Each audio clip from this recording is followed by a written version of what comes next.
여러분, 오늘 본문을 보시면 벳세다의 그 빈들에서 커다란 문제에 직면해 있는 그 빌립이 우리가 볼 수 있습니다. 여러분, 예수님께서는 이 허기진 무리들을 보시고 빌립에게 이 사람들을 먹일 수 있는 떡을 어디서 구할 수 있겠느냐라고 물으십니다. 이때 이 빌립은 이 사람들에게 모두 조금씩이라도 먹게 하려면 빵 200데나리온어치의 가치가 있어야 합니다. 그래야 모두가 충분히 먹습니다 라고 말합니다. 여러분, 여기서 빌립의 문제는 무엇입니까? 여러분, 빌립은 세상 사람들과 똑같이 현실적인 어려움 앞에서 능치 못하신 하나님을 보지 못했습니다. 바로 그때 빌립은 이렇게 말을 했어야 합니다. 주님은 하나님의 아들이십니다. 주님은 모든 것을 다 하실 수 있습니다. 주님은 물로 포도주로 만드신 분이십니다. 주님께서는 죽은 자도 살리신 분이십니다. 주님이시라면 능히 이 무리를 먹이실 수 있습니다. 여러분, 이는 오늘도 마찬가지입니다. 문제에 부딪힐 때마다 우리의 부족한 자원만 바라보고 어려운 처지만 바라보고 사는 사람들이 있습니다. 참으로 안타깝게도 우리가 필요할 때마다 채워주신다고 약속하시는 하나님을 그들은 바라보지 못합니다. 여러분, 문제를 바라보지 말고 문제를 붙들고 계시는 하나님만을 바라보며 나아가길 원합니다. 그리하여 하나님의 기적 가운데 함께 있는 저와 여러분 모두가 되길 소망합니다. 여러분, 어느 화가가 무서운 풍랑을 만난 배 한 척을 그렸습니다. 풍랑은 금방이라도 배와 승객들을 삼킬 듯하게 찾아오고 있습니다. 그런데 그 그림에서 이상한 것은 배에 타는 사람들이 겁에 질려서 두려워하기는커녕 모두 다 여유 있고 즐거운 모습을 하고 있습니다. 여러분, 그림을 자세히 살펴보니까 키를 잡고 있는 항해를 하고 있는 선장에는 바로 예수님이 계셨습니다. 여러분, 모든 풍파와 고통 중에 계십니까? 그런데 왜 인생의 항로 선장이신 예수님을 바라보지 못하십니까? 여러분, 예수님은 지금도 저와 여러분을 함께 하시고 우리를 도와주고 계십니다. 그러면 여러분, 눈의 초점을 달리하여 인생의 핸들을 붙들고 계시는 예수님만을 바라보고 예수님께 맡기며 나아가길 소망합니다. 우리가 문제를 바라보고 있던 그 눈을, 풍랑을 바라보고 있던 그 눈을 예수님께로 향하여 예수님만 바라보며 나아가길 소망합니다. 여러분, 야맹증에 걸린 사람은 눈의 초점이 흐려진 까닭에 밤에 길을 걷게 되면 다른 방향으로 걷게 되어 시궁창에 빠지기도 하고 혹은 전봇대에 부딪히기도 합니다. 또한 여러분, 공중 줄타기를 하는 고개사는 앞만 바라보고 줄만 바라봐야 하지 환호하는 관중들이나 떠드는 아이들에게 시선을 뺏기는 순간 그는 줄에서 떨어지게 됩니다. 여러분, 신앙을 가졌다 하면서도 부정적인 눈을 가지고 있는 사람은 아무런 신앙의 능력을 체험하지 못하게 됩니다.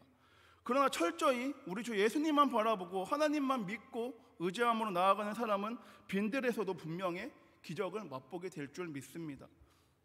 그런데 여러분, 오늘 본문을 통해 절망적인 상황을 극복하고 도시락 하나로 5,000명을 배불리 먹고도 남을 만큼 5,000배의 기적을 낳기까지는 중요한 요소가 있었음을 우리는 살펴볼 수 있습니다.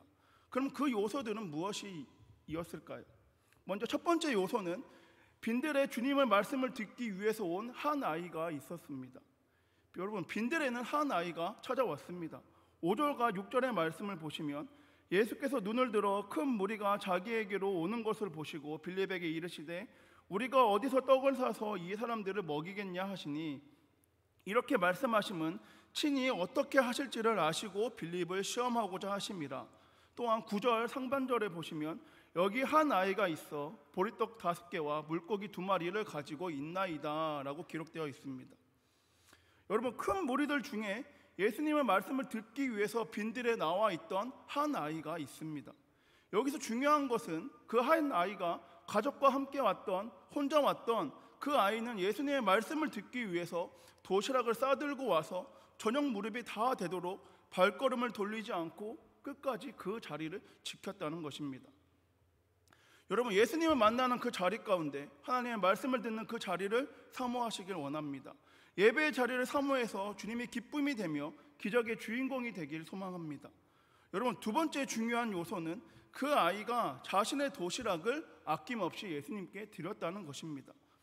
8절과 9절의 말씀을 보시면 제자 중 하나 곧 시몬 베드로의 형제 안드레가 예수께 여짜오되 여기 한 아이가 있어 보리떡 5개와 물고기 2마리를 가지고 있나이다. 그러나 그것이 이 많은 사람에게 얼마나 되겠사옵나이까. 여러분, 그렇습니다. 빈들에서의 기적은 보리떡 5개와 물고기 2마리, 그리고 그것을 바친 한 아이의 믿음에서 비롯된 것입니다. 여러분, 여기에서 보리떡은 무엇입니까? 이 보리떡은 돼지에게 주는 쌀겨나 보리결을 부드럽게 빻아서 만든 떡을 우리는 보리떡이라고 볼 수 있습니다. 여기서 이 보리떡은 가난한 집에서 아이들에게 간식으로 주기도 하고 나귀에게도 먹인 그 가난한 서민의 주식으로 밀로 된 떡보다 더욱더 싼 음식이라는 것을 우리는 알 수 있습니다. 또한 여러분, 여기서 물고기라고 번역된 옵사리온도 마찬가지입니다. 여러분, 낚시꾼들이 낚시를 하다가 큰 고기를 잡히면 바구니에 담아오게 되고 작은 물고기는 다시 물속에 넣어주지 않습니까? 여러분, 이스라엘 사람들도 작은 물고기는 다시 물속으로 넣어서 그 고기를 살려주었습니다. 그런데 가져오기는 너무 작고 그렇다고 물속에 넣기에는 조금 어중간한 크기의 고기들은 그들은 바닥에 던져버립니다. 그러면 고아나 과부나 그리고 가난한 사람들이 이것들을 바닷가에서 주워다가 소금에 절여 자기들의 양식으로 삼게 되는데, 이처럼 소금에 절인 자방고등어 같은 물고기를 여기서 말하는 옵사리온으로 우리는 볼 수 있습니다. 여러분, 지금 예수님 앞에 떡 5개와 물고기 2마리가 받쳐지게 되었습니다. 가난한 사람들의 한 끼 도시락 같은 식사입니다. 그런데 이 보잘것없는 음식을 통하여 기적이 일어납니다.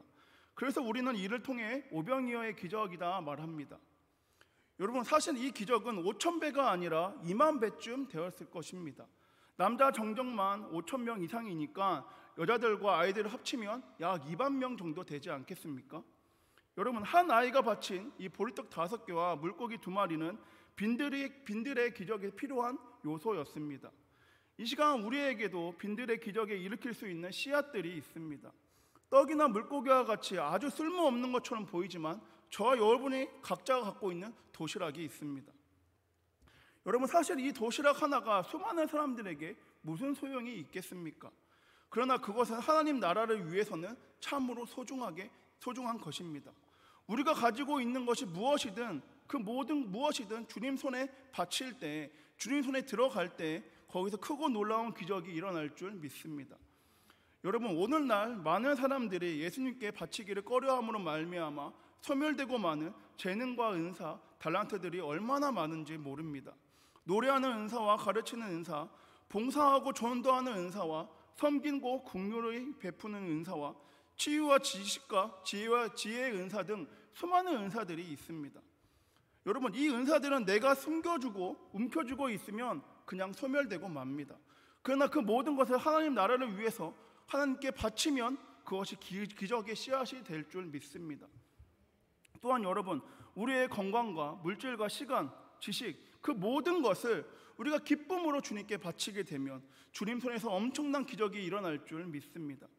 여러분, 이 어린 아이는 어머니가 싸준 도시락을 드릴 때 초라하다고 주춤거리지 않고 아깝다고 인색하지 않고 그가 가진 전부를, 그 도시락을 전부 내어 주었습니다.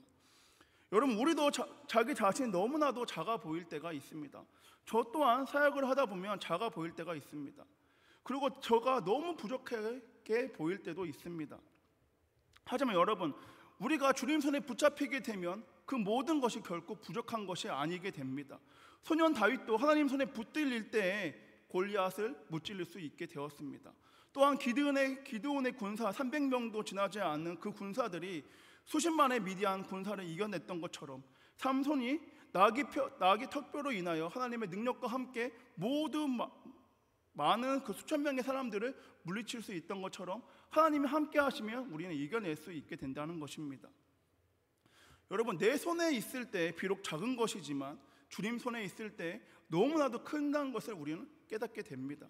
사람들이 생각할 때는 작고 보잘것없는 것이지만 그 모든 것이 하나님 손에 들려지게 되면 크고 놀랍고 기적이 일어나게 된다는 것입니다.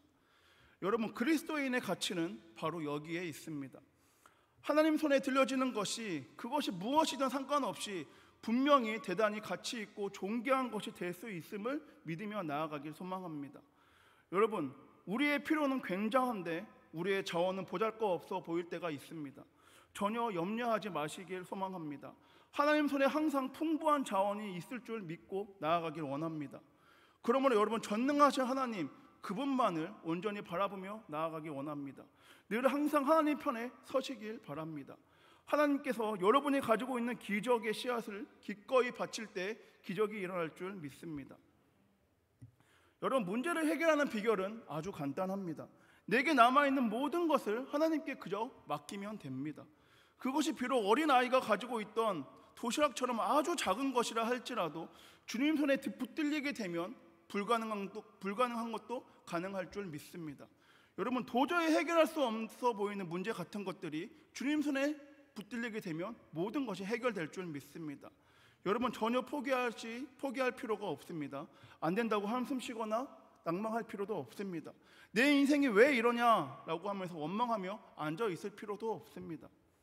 작은 것이라 할지라도 내게 있는 모든 것을 주님께 드리면 주님께서 알아서 주님의 때에 다 역사해 주십니다. 여러분, 어린아이는 자신이 가지고 온 이 작은 도시락을 예수님께 드리는 것으로 자기가 할 일을 다 했습니다. 이것으로 예수님이 어떻게 많은 사람들을 먹이려 하시지? 그런 걱정할 필요가 없습니다. 나머지는 주님께서 다 알아서 하십니다. 여러분, 제자들도 마찬가지입니다. 오늘 본문에서 제자들은 도시락을 예수님께 전달해 주면서 예수님, 이것으로 이 많은 사람들을 먹이는 것은 불가능합니다 라고 말합니다. 여러분, 다시 한번 말씀드리지만 이 모든 문제는 제자들이 걱정할 것도 아니고 이 한 아이의 걱정도 할 것이 아닙니다. 제자들은 예수님께 그것을 전달해 주기만 하면 됩니다. 나머지는 예수님께서 예수님 때에 알아서 다 역사하십니다. 여러분, 미국에 바비 힐이라는 이름을 가진 13세의 소년이 있었습니다. 그의 아버지는 미국 공군 상사로서 유럽에 파견되어 근무 중이었습니다. 어느 날 이 바비 힐은 유명한 수바이처 박사가 아프리카에서 의료 선교 활동을 하고 있다는 것을 듣게 되고 의약품이 부족하여 곤란하고 있다는 것을 알게 되었습니다. 그 소년은 그 잡지의 글을 보고 유럽 지역의 미 공군 사령관에게 편지를 썼습니다. 제가 산 아스피린 한 병을 보냅니다. 이 약을 아프리카에 계신 슈바이처 박사님의 병원에 낙하산으로 떨어뜨려 주시면 감사하겠습니다. 여러분, 어린아이다운 발상이지만 이는 너무나도 아름다운 생각이었습니다. 이 사령관은 소년의 이야기를 유럽의 각 방송국에다 전부 다 전해주었고, 이 이야기가 방송에 나간 후에 유럽 사람들 사이에 의약품을 모으는 운동이 시작되어 무려 40만 달러어치의 의약품이 모이게 되었습니다. 이후 이 바비 힐이라는 소년은 40만 달러어치의 의약품을 가지고 비행기로 슈바이처 박사에게 그 의약품을 전달하게 되었습니다. 여러분, 나중에 이 박사는 이 일을 기억하며 이렇게 말하였습니다. 어린아이가 이런 큰 일을 할 수 있으리라고는 생각하지 못했습니다. 비록 작고 보잘것없는 어린아이의 헌신이었지만 이 일이 아프리카 선교에 가장 큰 일을 이루게 해 주었습니다. 여러분, 비록 작은 것이라 할지라도 내 손에 있는 것을 우리가 주님께 드리면 나머지는 다 주님께서 알아서 해 주십니다. 주님께서 반드시 큰 역사를 이루어 주십니다. 여러분, 주님께서는 우리가 내게 있는 가장 귀한 것을 주님께 드리고자 하는 그 마음을 갖길 원하고 계십니다. 그러므로 여러분, 더 이상 미루지 마시고 주님께 내어드리길 원합니다. 기쁨으로 내 안에 있는 걸 주님께 드리기를 원합니다. 그래서 마침내 오병이어의 기적처럼 누리고 넘치도록 부어주시는 하나님의 크고도 놀라운 은혜가 저와 여러분, 우리 한성교회에게 모두에게 부어지길 소망합니다. 여러분, 마지막으로 중요한 요소는 주님이 축사하신 후에 기적이 일어났다는 것입니다. 11절에 보시면 예수께서 떡을 가져 축사하셨다라고 말했는데, 이 말은 자연스러운 식사 감사 기도를 뜻합니다. 즉, 떡 5개를 놓고도 우리 주님께서는 마치 5,000명이 식사하는 것처럼 태산처럼 많은 도시락을 갖고 있었음을 감사의 기도로 드렸다는 것입니다. 솔직히 말해서 여러분, 5,000명을 앞에 놓고 보리떡 5개와 물고기 2마리를 들고서 어떻게 감사의 기도가 나오겠습니까? 그러나 우리 주님께서는 전혀 개의치 않고 하나님께 감사의 기도를 올려드립니다. 여러분, 지금 당장 전세금 수천만 원이 필요한데 단돈 10만 원이 내 손에 들고 있다고 감사할 수 있겠습니까? 여러분, 그럼에도 불구하고 하나님께 감사의 기도를 올려드리길 원합니다. 그래야면 5,000배의 기적, 아니 그보다도 더한 하나님의 은혜와 사랑이 여러분에게 부어질 줄 믿습니다. 여러분, 예수님께서 지금 손에 들고 계신 보리떡 5개와 물고기 2마리에 불과하지만 예수님은 얼마 후에 5,000명을 배부르게 먹고 12광주리가 남을 것을 미리 알고 계셨습니다. 오늘 본문 4절에 보시면 이 오병이어의 사건이 유월절에 가까운 때에 일어났다라고 기록되어 있습니다. 여러분, 요한복음에 의하면 예수님의 공생의 기간 동안 3번의 유월절을 예수님은 만나게 됩니다. 여러분, 3번의 유월절 가운데 첫 번째 유월절에도 예수님께서는 예루살렘에 올라가셨고, 그리고 마지막 3번째를 맞는 유월절에도 예루살렘에 올라가십니다. 그러나 여러분, 2번째 맞는 유월절에 예수님께서는 예루살렘에 올라가지 않으십니다.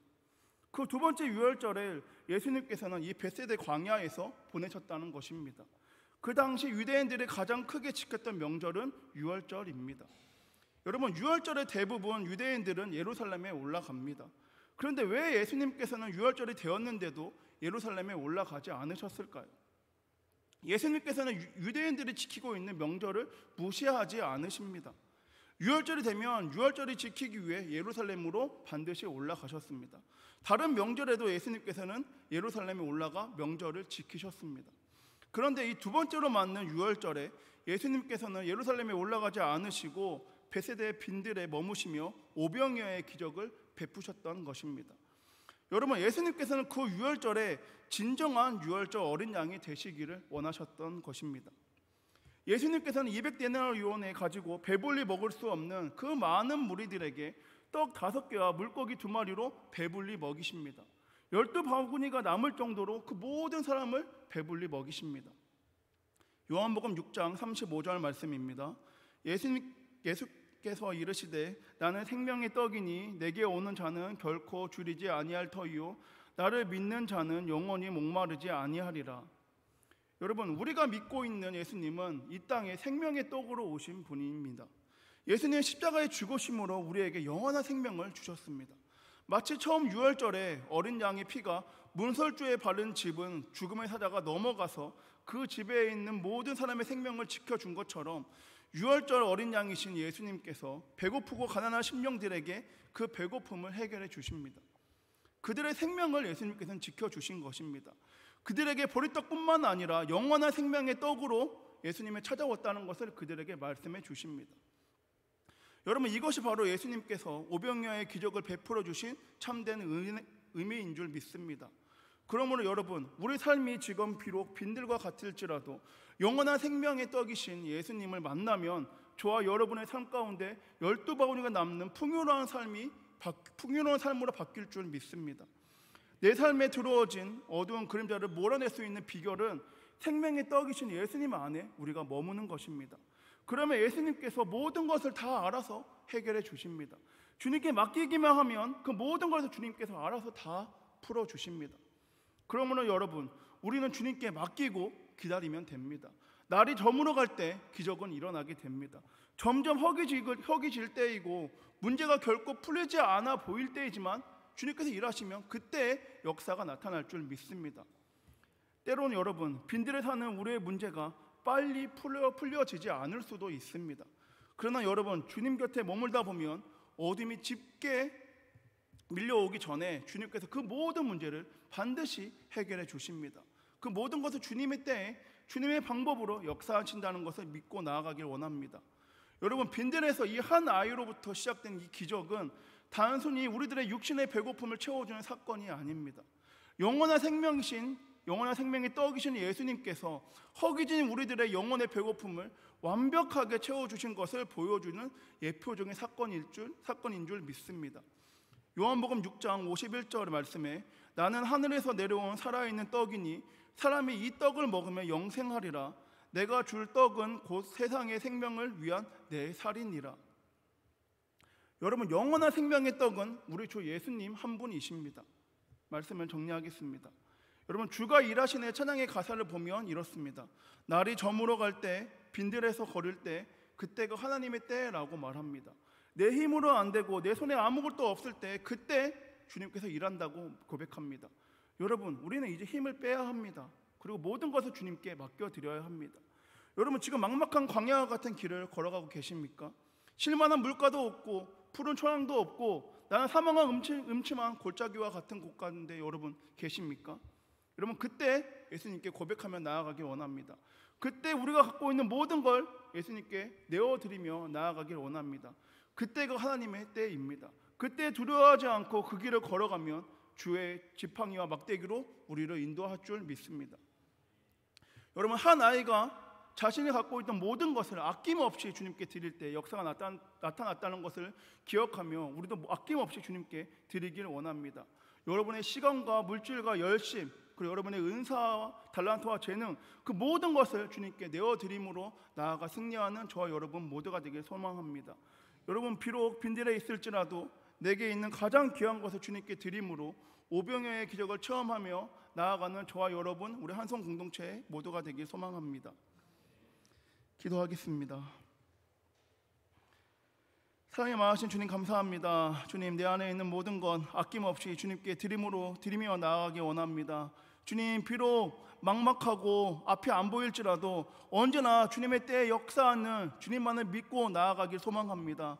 주님 쉴만한 물가 가운데로 인도하여 주시옵고 푸른 초장으로 인도해 주시옵소서. 주님의 때를 기다리며 주님께서 나타내실 그 방법만을 우리가 구하며 나아가기 원하오니 우리를 사용하여 주시옵소서. 내 안에 있는 건 아낌없이 주님께 드립니다. 나의 시간과 물질과 내가 주님께서 나에게 맡겨주신 재능과 은사 그 모든 것을 주님께 드리오니 주님의 원하시는 곳 가운데 우리를 사용하여 주시옵소서. 이번에 말씀 살아계신 예수님의 이름으로 기도드립니다.